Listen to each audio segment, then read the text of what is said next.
ঈদ সামনে রেখে জামালপুরে জমতে শুরু করেছে কসমেটিক পণ্যের বাজার। বিদেশি নানা ব্র্যান্ডের পাশাপাশি দেশি ব্র্যান্ডের পণ্য কিনতে মার্কেটগুলোতে জড়ো হচ্ছেন মানুষ। প্রসাধনী পণ্যের বেচাকেনার খবর জানাতে আমাদের সঙ্গে যুক্ত হচ্ছেন সহকর্মী আলমগীর হোসেন।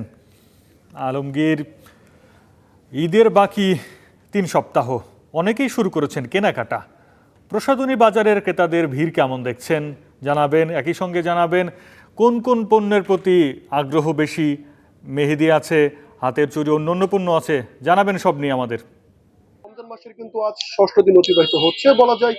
পবিত্র ঈদ উল ফিতরের কিন্তু এখনো 23 থেকে 24 দিনের মতো কিন্তু আসলে বাকি রয়েছে। তো তারপরেও এই জামালপুরের ব্যবসায়ীরা কিন্তু তাদের যে ঈদ কেন্দ্রিক যে ব্যবসার যে প্রতিষ্ঠা তা কিন্তু ইতিমধ্যে সম্পূর্ণ করেছেন। তো আমরা দেখেছি যে ব্যবসায়ীর ইতিমধ্যে তাদের যে বিপণী বিতানগুলো রয়েছে তা কিন্তু নানা রকম পণ্যের পসরা কিন্তু তারা সাজিয়ে বসেছেন। তো আমি এই মুহূর্তে অবস্থান করছি জেলার যে তমালতলা এলাকাটি রয়েছে, তমালতলার ফ্যান্সি মার্কেট এলাকাতে। তো এই ফ্যান্সি মার্কেটটি আসলে মূলত কসমেটিক্স মার্কেট হিসেবেই পরিচিত। তো আমরা সকাল থেকে যে বিষয়টি লক্ষ্য করেছি যে ঈদকে সামনে রেখে যে ব্যবসায়ীদের আসলে যে ধরনের একটা ব্যবসা হওয়ার কথা, ক্রেতাদের ভিড় থাকার কথা, সে ধরনের ভিড় কিন্তু আমরা লক্ষ্য করিনি।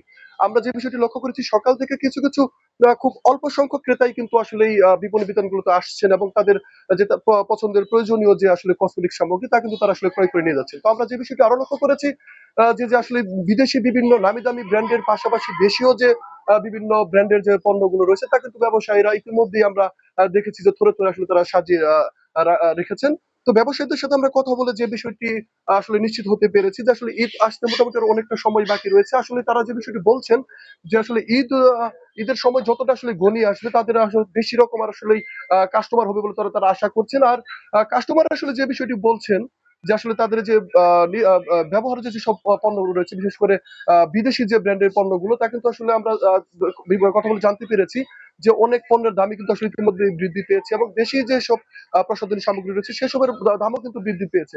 তো আসলে দুয়ে মিলে আসলে ঈদের অনেকটা সময় এখনো বাকি রয়েছে এবং বিভিন্ন আসলে প্রসাধনীর দামও কিছুটা বৃদ্ধি পেয়েছে। এই জন্যই আসলে ক্রেতারা অনেকটাই আসলে কিন্তু মার্কেটে কম এসেছে। তো ব্যবসায়ীরা শেষ পর্যন্ত আশা করছেন তাদের যে আসলে ঈদ কেন্দ্রিক যে একটা ব্যবসা, সেই ব্যবসাটি আসলে ঈদের সময় যতটা ঘনিয়ে আসবে তারা আসলে সেই কাঙ্ক্ষিত ব্যবসাটি আসলে তারা করতে পারবেন বলেই আশা করছেন।